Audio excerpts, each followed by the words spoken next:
or scale would mean that it's unplayable. We are live. We are live. Oh no, what happened to my outline?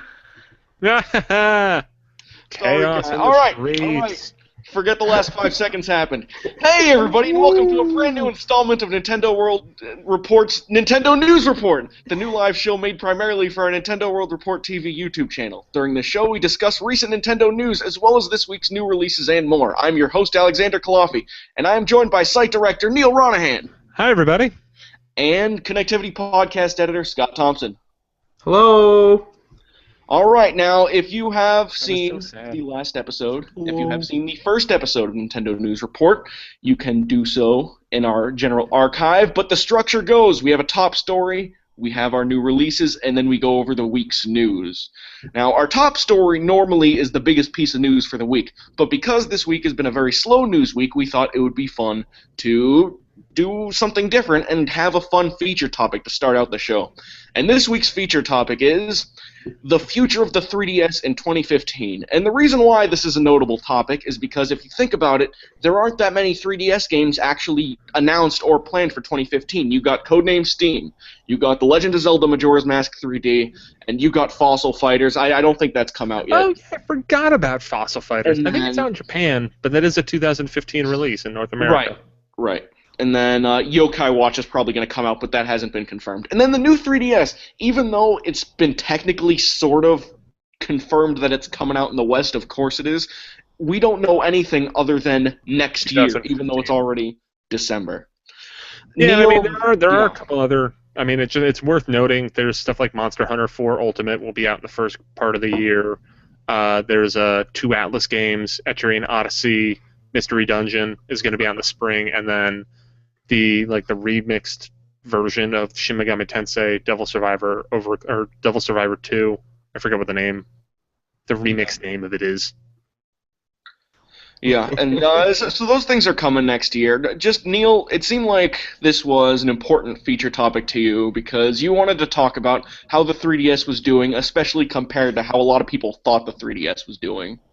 I mean, we were talking about it a little bit last week when we were talking about sales, and in that interim, I've written an editorial that is now up on the site that basically says that there's a kind of sad reality that the 3DS has almost halved its sales over this past year. Like, basically, the end of 2013 was fine, and 2014 has been steadily down year over year, and it's something that is why the new 3DS even exists.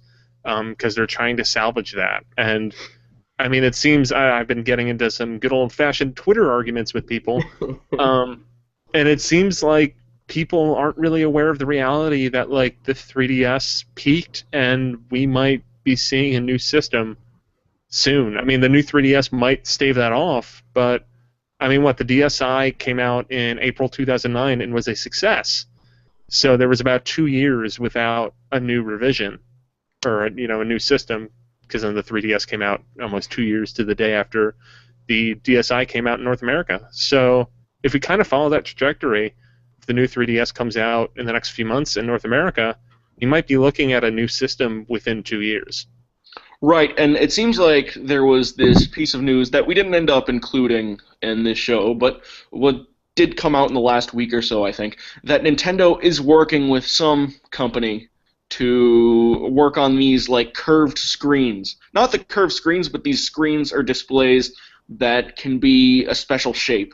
It's someone patented. I think what I heard is wasn't it like almost like a donut hole shape or something? Mm-hmm. Mm-hmm. Is that what I heard? Well, maybe Nintendo specific design, but the way this technology works is instead of screens being square, whoever this was figured out a way to make it alternative shapes. Like for a speedometer, you could include all of those dials on one single display in a car. And Nintendo seems to be working with that alternative display for its next system. I wouldn't be surprised if it was for the handheld. Yeah, or could be quality of life related as well. Yeah. So what games do you think... Well, actually, quality of life makes a lot of sense, though. Last time I checked, wasn't the quality of life stuff mostly just something that you would put next to your bed that doesn't even have a screen on it? That was one functionality of it. That's the one thing that a lot of people are kind of overlooking, that when Nintendo made the whole thing about, like, it's going to be a sleep thing, they said that, like, that was an example of what this will do. It's Right, not not the like the definitive use of it. It was sharp. There's freeform displays, it's called. That's what Nintendo is working with. So I guess one thing worth talking about is since the 3DS only really has like 3 games announced for next year, what games do you think are going to fill in that void? Do you think it's going to be the WarioWare? Do you think it's going to be Metroid finally coming out to 3DS? What are you thinking? I mean, you got to think they got to have something, and likely that's something. I guess I'm not really worried so much for like next fall. Because I mean, we'll hear something about it at E3. There will probably be a new Pokemon game next fall. But actually, the more that I think about it, E3 didn't really give us a lot of answers for the fall for the 3DS this year. We already knew about Smash Brothers and Fantasy Life's a localization. Pokemon Art Academy, is that really something to get that excited for? Yeah, and then Omega Ruby and Alpha Sapphire. Like, there wasn't a lot on 3DS this year. And think about just the time frame when those were announced. Pokemon was announced in May, if I remember correctly. And, like, just the fact that it exists was announced in May. Art Academy was announced in, like, June or July, I think. Maybe a couple months before, but... No, I think it was earlier than that because it came out in Europe early July. Around there. And we knew about it at E3. But regardless. Okay. So it must have been a month or two before that. Yeah. But either way, that was still early to middle of the year. And then Smash Bros., we didn't even know that was coming out until summer, until, like, wasn't that, like, April or May when that Direct was? Yeah, I think early April. Yeah. So maybe they're saving a lot of those releases for a few months before. And they've been doing this in the past because the Mario and Luigi game was announced, like, only a few months before it came out. The Mario Party game was announced 5 or 6 months before. So I think we're going to see a lot of 3DS's releases being announced, probably the March to May area again, because that's what it seems like they've been doing for the last couple of years. But, like, outside of a new Pokemon game, what could they even announce? I mean, I think we've kind of passed the point of having, like, some big, crazy new idea on the 3DS. Like, I think it's just going to be, for lack of a better term, just iterative stuff. Like, I don't really know if I even want to get my hopes up for thinking that we could have, like, a new 2D Metroid on 3DS. I feel like we're more likely to get new... If there was any time they were going to do it. And that's what I was thinking, too. I was going to say either, like, something Metroid-related, if they were ever going to do it, now's the time. And I would not be surprised to, see New Super Mario Brothers 3 on the DS. Yeah. Although, if they were going to go with a similar development team as New Super Mario Brothers 2, then it's New Super Mario Brothers 3 probably isn't a reality because a lot of the people who worked on New Super Mario Brothers 2, I think they're working on Splatoon. Like, I think one of the big the director of New Super Mario Brothers 2 is co-directing Splatoon. I'm pretty sure. I know he's attached to another game. Is this the year for WarioWare? I think this might be the year for WarioWare because I've been saying like 2014 was the year for WarioWare, and I said 2013 was the year for WarioWare. I think 2015 might actually be the year for WarioWare because they're running out of years when it can be the year for WarioWare. Yeah. and I think I don't know, but it's like WarioWare has always been an early on the system kind of game. Right. But then, I mean, I don't think that team worked on Tomodachi Life and Game & Wario. So, yeah, they've been dormant. It adds up. Yeah. Is there the possibility don't forget we still have Xenoblade Chronicles coming for the new 3DS. That's true. We're going to get that, I'm sure. I mean, it's the kind of thing where, like, it should come out in North America, but we don't know that for sure. That's true. It's the kind of thing that I can't put 100% faith in Xenoblade Chronicles 3D coming to North America until they say that Xenoblade Chronicles 3D is coming to North America. Here's a release date. But they also want to put as much potential as possible in Xenoblade Chronicles X, because that's coming to North America in some context no matter what. They promised that too many times for them to back on it now. And I don't think they can afford to make this a GameStop exclusive again. And it's because they've put so much stock into it already. Now, I think Xenoblade... Let's break down this crazy-ass theory here. Okay. February, Wave 3 of Amiibo. Mm-hmm. We know that Kirby and the Rainbow Curse. We know that Kirby and the Rainbow Curse is coming out in February, and we got some Meta Knight, we got some King DDD. We know that Majora's Mask 3D is going to be coming out sometime maybe after that. We got some Sheik. We got some Toon Link. We got some Shulk. So, conspiracy theory. Xenoblade Chronicles, sometime in February, new 3DS, Majora's Mask, some kind of trifecta. I think February. That seems like it's too early for the. I mean, I'll be completely honest. I think there's no way in hell that Xenoblade Chronicles comes out in North America in February. That would be awesome. I doubt it.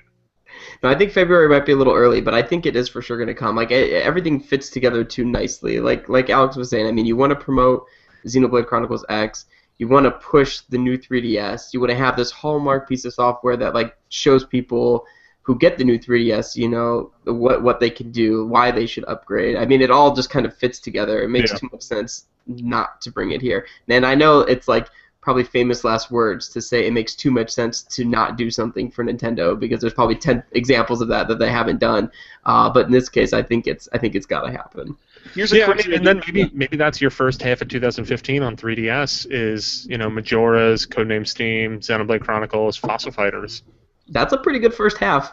I mean, crazy ass possibility. Just to throw out there, Xenoblade Chronicles paired with the new 3DS built in North America to spur the sales of the system forward, because you know what? Not that many people are going to buy Xenoblade Chronicles on 3DS, but they want to make it available to people, and they want to sell as many copies of Xenoblade Chronicles X as possible. Okay. What better way to do it than let's take this shit a step back. New 3DS.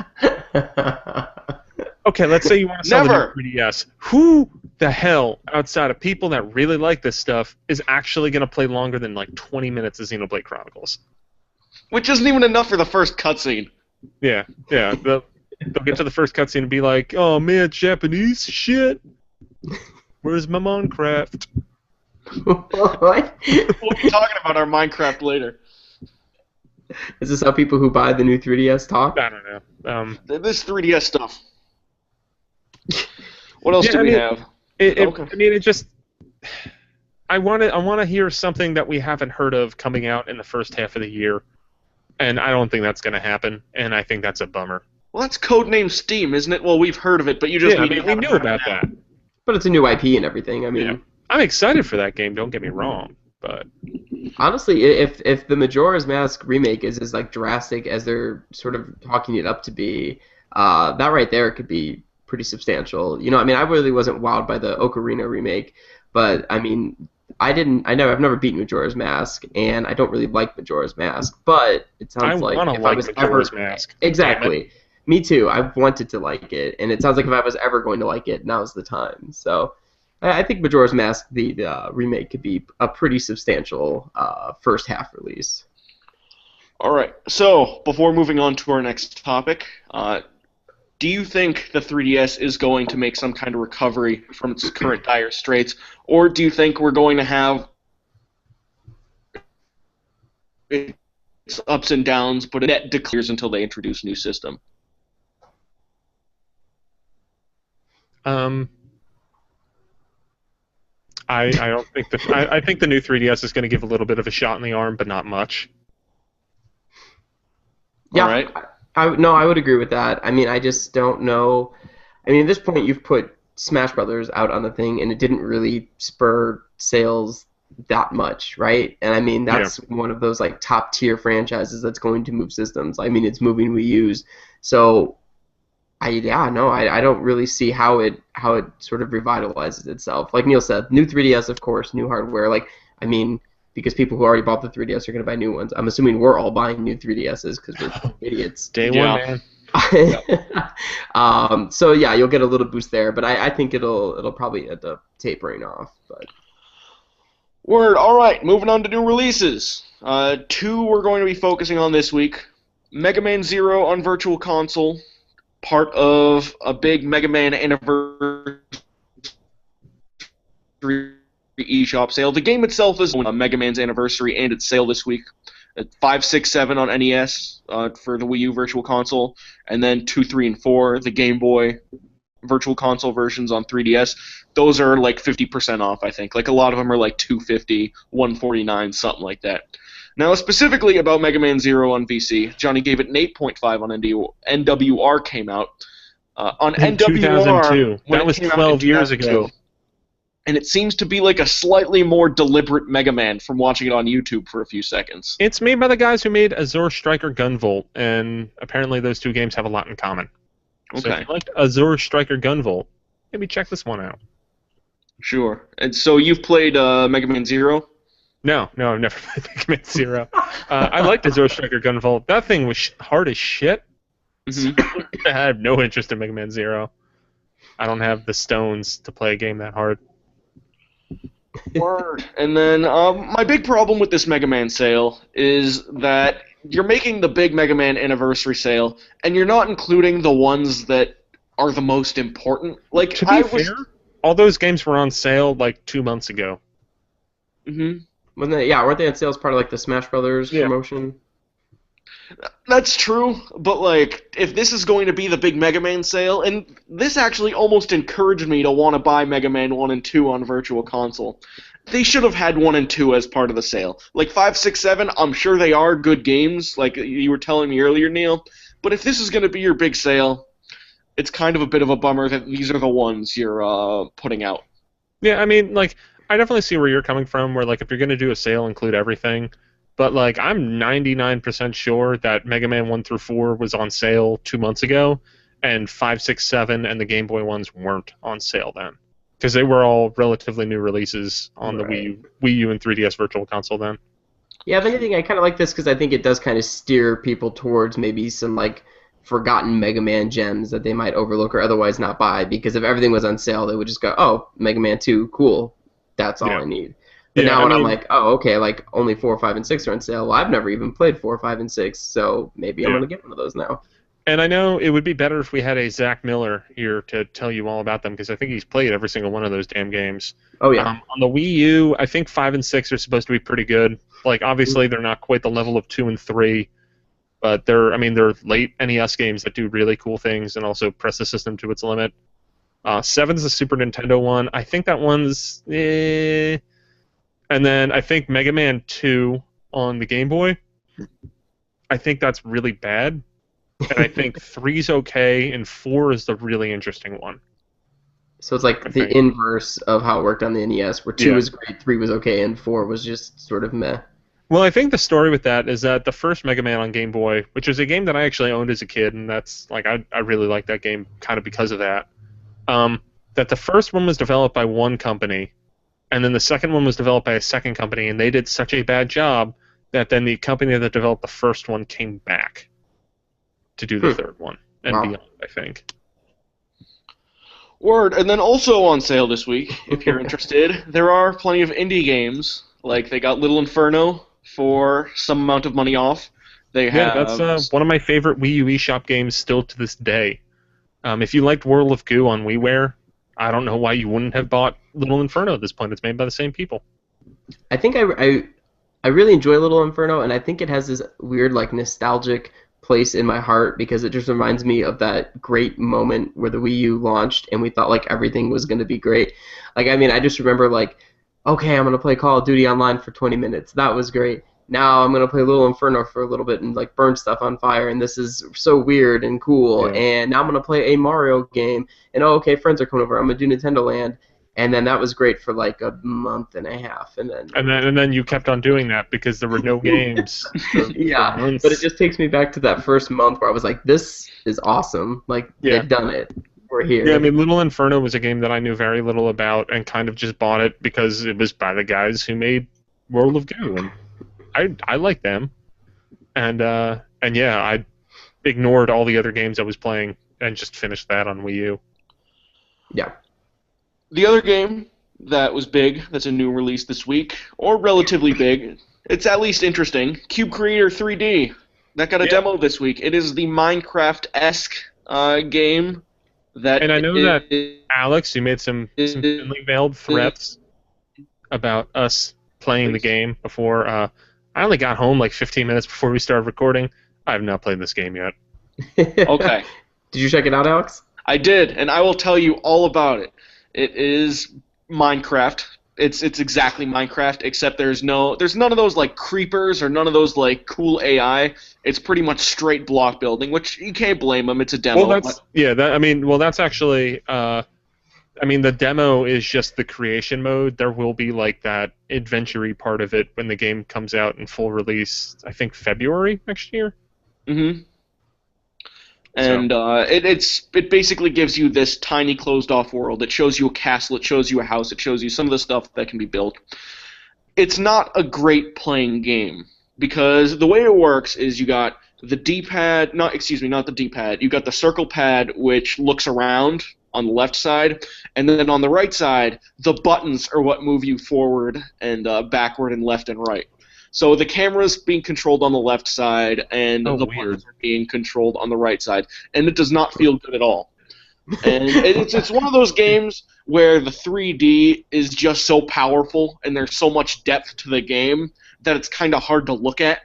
Yeah. And I ended up turning it off, which is something I never do with 3DS games.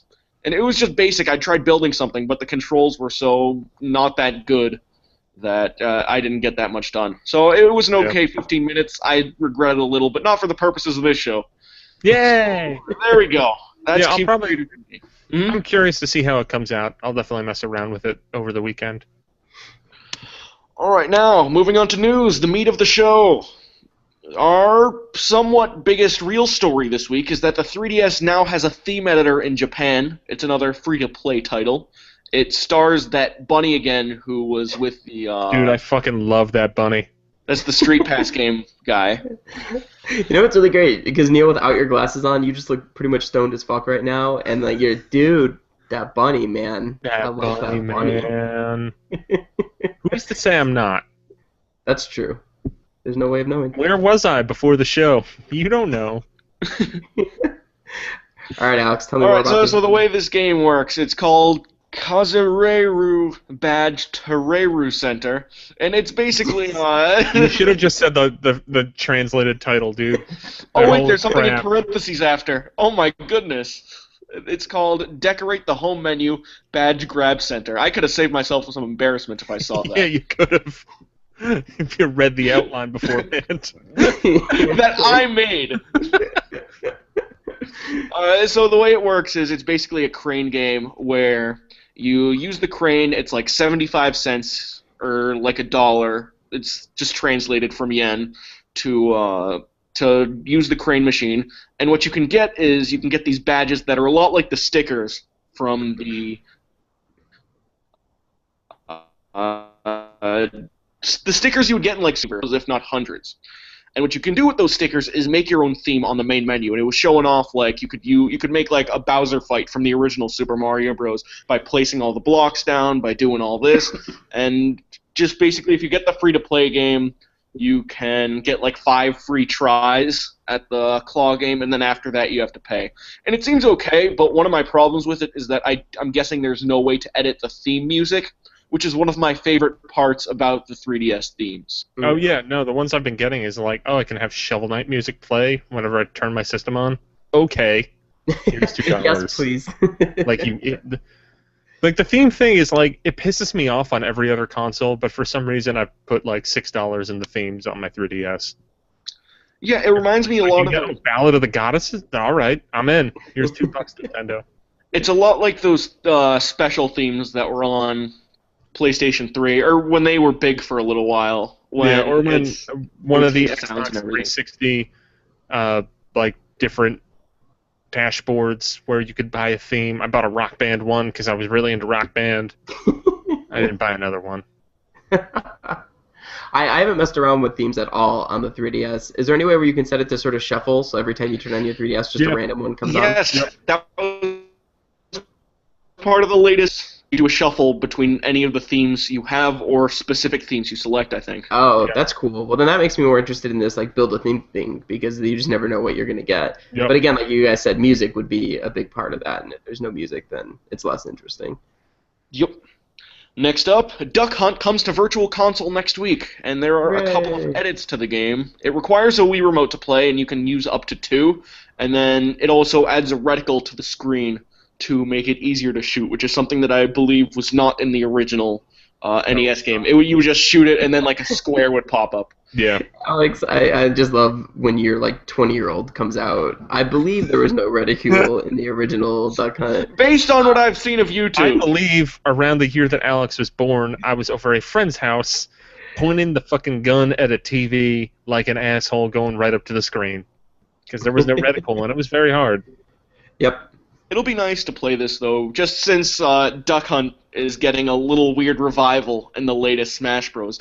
But I wish they announced this the day it came out, because when I saw this on the Nintendo Direct, I was super hyped to get it then and there. Now that I've waited a couple months and I realize that this really is just a Virtual Console NES game, I might get it, I might not. I kind of actually agree with you, because when I saw that news, I was like, oh man, I want to play that so bad right now. And now like a month's gone by, and I'm like, maybe I'll buy it. Like I might not be near my Wii U on Christmas Day. I'll probably just forget. Right. So, next up, we got the Mario movie leaks. Part of that big North Korean Sony hack where all these things were leaking out, like all this ridiculous marketing stuff, all of these real marketing stuff, all these plans, all these emails, all this stuff that ended up culminating in the cancellation of a $40 million movie. It came out that the Mario movie, or a new Mario movie, is potentially coming out. It sounds like it wasn't greenlit yet, but it sounds like it was cleared to enter the process where it would end up getting greenlit. Like, it's clear they're talking to Nintendo. It's clear they're trying to make an animated movie happen. And it seems like they're really, really excited about this. And man, I hope they give a Mario movie another try, because I have no idea what that'll look like. Yeah, man, like, that would be the dumbest thing, but it would be so much fun.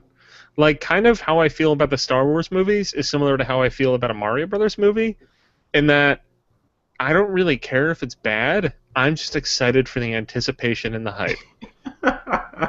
Yeah, I don't know. I mean, it gives me hope that it's animated, because that means it can be a little bit more, tied to what we know and what we think about Mario versus like the live-action movie. But I just still don't know how you make a movie based around that, you know? I mean, I guess you spend 90 minutes trying to rescue the princess and go through Scott, a lot of... I have an idea.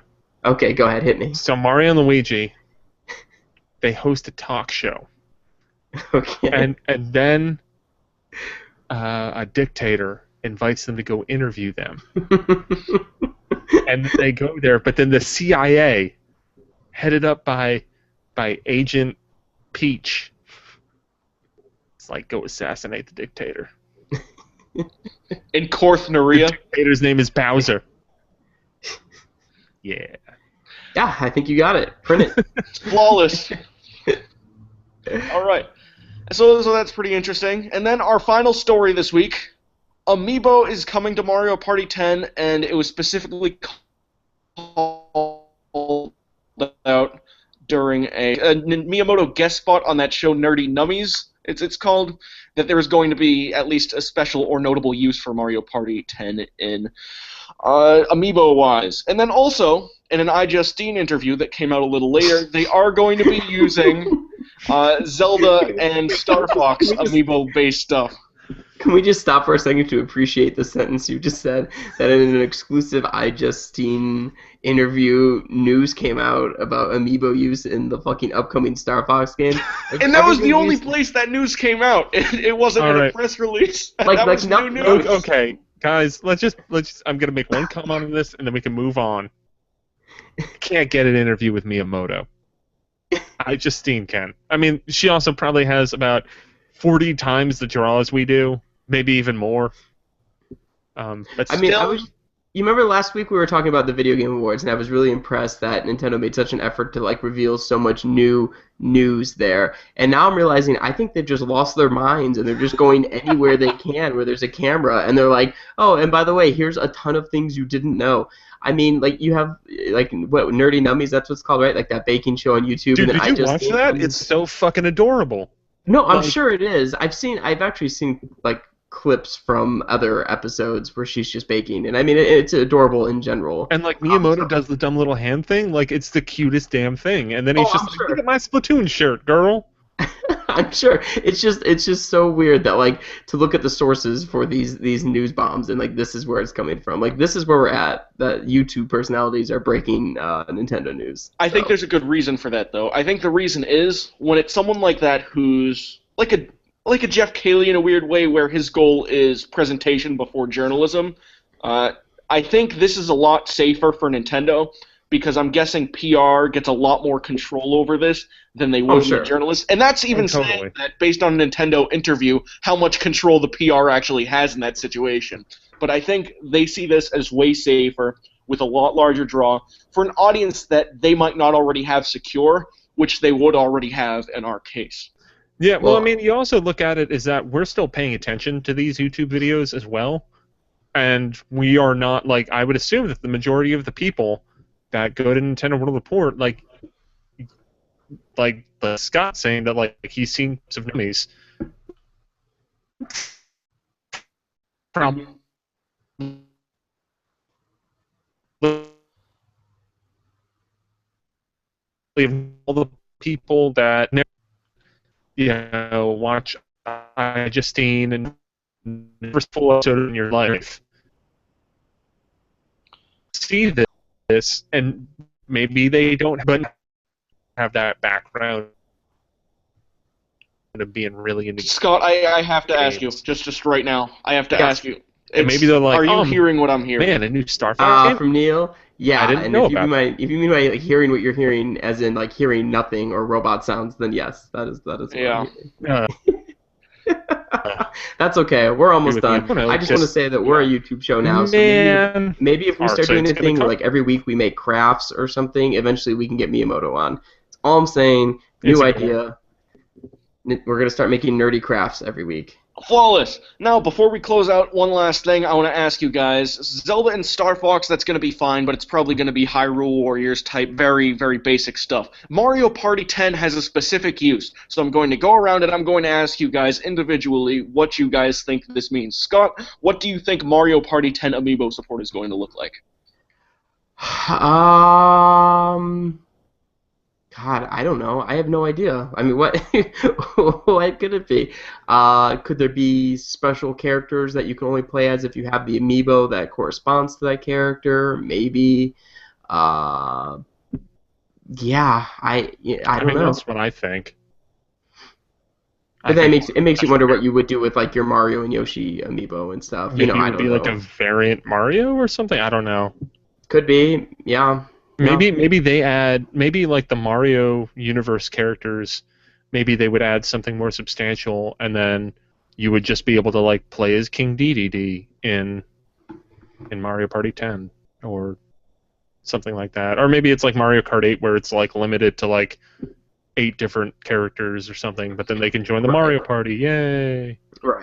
Right. I'm also thinking that one of the reasons why Amiibo support has been so limited on other games has been that the figures that currently exist probably only have enough room to save data for Smash Bros., if not maybe a little bit more, which is why it's probably been when you put an Amiibo on a pedestal, it's going to activate and that'll be it. If Mario Party 10 has exclusive Amiibo thing, I don't think they're going to use the Smash Bros. Figures. I think they might actually use this as an opportunity to bring back the trading cards, because if you remember, there was an e-reader game for Mario Party, where it was like the Mario Party trading card game. It's a great game. It's a great game. It's a very good game. It's a very good game. This might be the opportunity for them to get e-reader type card Amiibo support involved. That's what I think, at least, because it's going to be cheap, and if Kid Icarus can get its own trading card game series, or excuse me, 2 trading card game series, then I think Mario Party can get at least that. Yeah, I mean, that actually makes a lot of sense, because they've been talking about doing cards and stuff. Excellent. And that's our show. Thank you for watching the second installment of Nintendo News Report, and be sure to tell us everything you liked or disliked, including any of our technical mishaps or whatnot. Don't mention. We know you don't like technical difficulties. Don't mention that. Tell us if you liked our technical difficulties this week. Tell us what crafts we should make next week on the launch of Nintendo Nerdy Crafties. I'm gonna make some like Koopa Troopa ice pops. Yeah, I like it. Tell us everything you liked and disliked. I'm sorry, go ahead, Alex. We Because derailed you. we want to give you the best show possible. I would like to thank Neal and Scott for joining me. Neal can be found on Twitter at Enron10, N-R-O-N, the number 10. Scott, OK Soda, at OK, and the word soda. And I can be found at CULAFIA. That'll be all. I would like to say, if we hit 3,000 views with this video, I'll buy a new webcam. Just There you gonna go. throw that out there. So if you want sexy HD Neal Ranahan, you know what to do, people. Share that video. And I should also add that there's a good chance that next week, despite it being Christmas week, we are probably going to have an installment of this show, despite anyone's better logic or better intentions or better ideas. We're going to try to do something. Or anyone's availability, for that matter, because I imagine it will be 0 viewers, but that's okay. I think there probably won't be any news next week, so I think it's just going to be Christmas stories. So join us and share your Christmas memories. There will be eggnog. And it might actually be Christmas night, so look forward to that. Boom. That'll be all. Thank you so much. Bye-bye. All right, Bye. bye.